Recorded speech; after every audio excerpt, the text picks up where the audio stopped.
بسم اللہ الرحمن الرحیم۔ السلام علیکم معزز طلباء کرام، آپ سب کیسے ہیں؟ آج ہم موطا امام محمد کے سبق نمبر 261 کو پڑھیں گے۔ آج کے ہمارے سبق کا عنوان ہے عقیقہ کرنے کا بیان۔ آج کے ہمارے سبق میں عقیقے کے حوالے سے ہم پڑھیں گے، اور اس کا جو عنوان ہے باب کا وہ بھی باب العقیقۃ ہی ہے، عقیقہ کرنے کا باب۔ تو امام محمد رحمۃ اللہ علیہ جو پہلی حدیث ذکر فرماتے ہیں، اخبرنا مالک حدثنا زید بن اسلم الرجل من بنی ضمرۃ عن ابیہ عن النبی صلی اللہ علیہ وسلم سئل عن العقیقۃ قال لا احب العقوق فكأنه انما كره الاسم، وقال من ولد له ولد فاحب ان ينسك عن ولده فليفعل۔ امام محمد رحمۃ اللہ علیہ آپ فرماتے ہیں کہ ہمیں امام مالک نے زید بن اسلم سے یہ روایت بیان کی ہے، اور وہ بنی ضمرہ کے آدمی سے بیان کرتے ہیں، اور وہ اپنے والد سے اور ان کے والد نبی علیہ السلام سے بیان کرتے ہیں کہ ایک دفعہ نبی اکرم صلی اللہ علیہ وسلم سے عقیقے کے متعلق پوچھا گیا، تو آپ نے فرمایا میں عقوق کو پسند نہیں کرتا۔ گویا آپ نے اس نام عقیقہ سے کراہت فرمائی، اور فرمایا کہ جس کے ہاں کوئی بچہ بچی پیدا ہو اور وہ چاہے کہ اس کی طرف سے کوئی جانور ذبح کرے تو اسے کر لینا چاہیے۔ اخبرنا مالک اخبرنا نافع عن عبد اللہ بن عمر انه لم يكن يسأله احد من اهله عقيقة الا اعطاه اياه، وكان يعق عن ولده بشاة عن الذكر والانثى۔ امام محمد رحمۃ اللہ علیہ اس باب کی دوسری حدیث پاک امام مالک سے روایت کرتے ہوئے ذکر فرماتے ہیں، اور فرمایا کہ ہمیں امام مالک نے خبر دی، اور انہیں حضرت نافع نے حضرت عبداللہ بن عمر رضی اللہ عنہما سے خبر دی کہ جب بھی کوئی ان کے خاندان کا ایک آدمی ان سے عقیقے کے لیے کہتا تو آپ ضرور عقیقہ کرتے تھے۔ آپ اپنے بچوں کی طرف سے ایک بکری کا عقیقہ کیا کرتے تھے، خواہ وہ لڑکا ہوتا یا لڑکی ہوتی۔ اخبرنا مالک اخبرنا جعفر بن محمد بن علی عن ابیہ انه قال وزنت فاطمة بنت رسول اللہ صلی اللہ علیہ وسلم شعر حسن وحسین رضی اللہ عنہما وزینب وام کلثوم فتصدقت بوزن ذلك فضة۔ امام محمد رحمۃ اللہ علیہ امام مالک رضی اللہ تعالیٰ عنہ کے حوالے سے لکھتے ہیں کہ انہوں نے جعفر بن محمد بن علی سے، اور وہ اپنے والد سے روایت کرتے ہیں کہ سیدہ طیبہ فاطمہ الزہرا رضی اللہ تعالیٰ عنہ جو نبی علیہ السلام کی شہزادی ہیں، آپ نے حسن و حسین، زینب اور ام کلثوم رضی اللہ تعالیٰ عنہم کے سر کے بالوں کا وزن کر کے اس کے برابر چاندی کو صدقہ کیا۔ اخبرنا مالک اخبرنی ربیعۃ بن ابی عبد الرحمن عن محمد بن علی بن حسین انه قال وزنت فاطمة بنت رسول اللہ صلی اللہ علیہ وسلم شعر حسن وحسین فتصدقت بوزنه فضة۔ امام محمد رحمۃ اللہ علیہ فرماتے ہیں کہ ہمیں امام مالک نے اور انہیں ربیعہ بن ابو عبد الرحمن نے محمد بن علی بن حسین سے خبر دی۔ فرمایا کہ سیدہ خاتون جنت فاطمہ الزہرا رضی اللہ تعالیٰ عنہ بنت رسول صلی اللہ علیہ وسلم اور رضی اللہ تعالیٰ عنہ نے حضرت حسن و حسین رضی اللہ تعالیٰ عنہما کے بالوں کا وزن کر کے ان کے برابر چاندی کا صدقہ کر دیا۔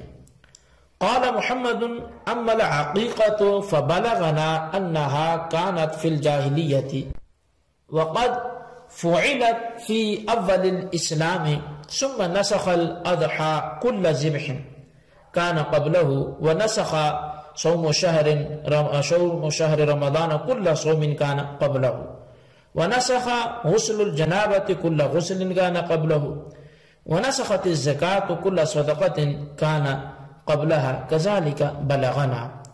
امام محمد رحمۃ اللہ علیہ اس باب کی تمام تر احادیث ذکر کرنے کے بعد اب وہ اپنا احناف کا نظریہ بیان کرتے ہیں۔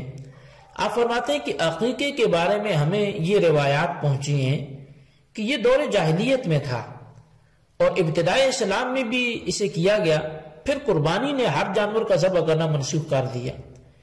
جو بھی جانور قربانی سے پہلے کسی طور پر ذبح کیا جاتا تھا تو قربانی نے اسے منسوخ کر دیا، اور رمضان کے مہینے کے روزوں نے اپنے سے پہلے کے ہر روزے کو منسوخ کر دیا، اور جنابت کے غسل نے ہر پہلے سے چلے جو آ رہے مختلف غسل تھے ان کو منسوخ کر دیا، اور زکوٰۃ نے پہلے کے تمام صدقات منسوخ کر دیے۔ فرمایا کہ ہمیں یوں ہی روایات پہنچی ہیں۔ اچھا، عقیقے کے بارے میں حضرات ائمہ مجتہدین کا اصل میں اختلاف ہے۔ بعض واجب کہتے ہیں اور دوسرے بعض اس کو سنت بھی کہتے ہیں، اور بعض اسے مستحب اور مباح بھی قرار دیتے ہیں۔ تو اب اس حوالے سے کہیں نہ کہیں کتب میں اس اختلاف کو ذکر بھی کیا گیا۔ چنانچہ ایک مقام پہ لکھا گیا کہ عقیقے کا حکم یہ ہے کہ ظاہر یہ کہ ظاہریہ کا جو مذہب ہے وہ یہ ہے کہ ایک ان کا گروہ ہے وہ اس کے وجوب کا قائل ہے، اور جمہور اسے سنت کہتے ہیں، اور امام اعظم امام ابو حنیفہ کا مذہب یہ ہے کہ یہ نہ تو فرض ہے اور نہ ہی سنت ہے۔ بیان یہ کیا گیا کہ آپ کے مذہب کا ما حاصل یہ ہے کہ عقیقہ ان کے نزدیک یہ مستحب ہے۔ تو معزز طلبہ کرام، عقیقے کے بارے میں علماء احناف کی مختلف آراء اور مختلف اقوال ہیں۔ بظاہر روایات کے بارے میں تشریح کے ضمن میں یہ اختلاف رونما ہوا ہے۔ امام محمد رحمۃ اللہ علیہ نے کتاب الآثار میں اس بارے میں 2 حدیثیں ذکر فرمائی ہیں۔ چنانچہ آپ بیان کرتے ہیں کہ ہمیں امام اعظم امام ابو حنیفہ نے حضرت حماد سے اور وہ حضرت ابراہیم سے بیان کرتے ہیں، انہوں نے فرمایا کہ عقیقہ دور جاہلیت میں تھا، پھر جب اسلام آیا تو اسے ختم کر دیا گیا۔ امام محمد رحمۃ اللہ علیہ بیان کرتے ہیں کہ ہمیں امام اعظم امام ابو حنیفہ نے خبر دی ہے، ہمیں ایک شخص نے محمد بن حنفیہ سے بیان کیا کہ عقیقہ جاہلیت کے دور میں تھا، پھر جب اسلام آیا تو اسے ختم کر دیا گیا۔ امام محمد کہتے ہیں کہ ہمارا یہی مذہب ہے اور یہی امام اعظم امام ابو حنیفہ رحمۃ اللہ علیہ کا بھی قول ہے۔ اچھا، اب عقیقے کے منسوخ ہونے کے حوالے سے کچھ روایتیں آپ کے سامنے پیش کرتا ہوں۔ چنانچہ سنن دارقطنی کے اندر حضرت علی المرتضیٰ رضی اللہ تعالیٰ عنہ سے یہ روایت موجود ہے کہ رسول کریم صلی اللہ علیہ وسلم نے ارشاد فرمایا کہ قربانی کے جانوروں کے ذبح ہونے کا حکم جو ہے، اس حکم نے ہر اس ذبح کو منسوخ کر دیا جو اس سے قبل تھا، اور رمضان شریف کے روزوں اور زکوٰۃ اور جنابت کے غسل کو بھی اسی طرح ناسخ ہونا ذکر فرمایا۔ اسی طرح حضرت مسروق جو ہے وہ حضرت علی المرتضیٰ رضی اللہ تعالیٰ عنہ سے بیان کرتے ہیں کہ رسول اللہ صلی اللہ علیہ وسلم نے فرمایا قربانی نے ہر ذبح کو منسوخ کر دیا، اور رمضان شریف کے روزے نے تو ہر روزے کو منسوخ کر دیا، اور جنابت کے غسل نے ہر غسل کو، اور زکوٰۃ نے ہر صدقے کو منسوخ کر دیا۔ اسی طرح حضرت ابو رافع روایت کرتے ہیں کہ جب سیدہ فاطمہ تو زہرا رضی اللہ تعالیٰ عنہ کے ہاں حسن رضی اللہ تعالیٰ عنہ پیدا ہوئے تو انہوں نے نبی علیہ السلام سے عرض کیا، یا رسول اللہ، کیا میں اپنے بیٹے کی طرف سے ایک جانور بطور عقیقہ ذبح نہ کروں؟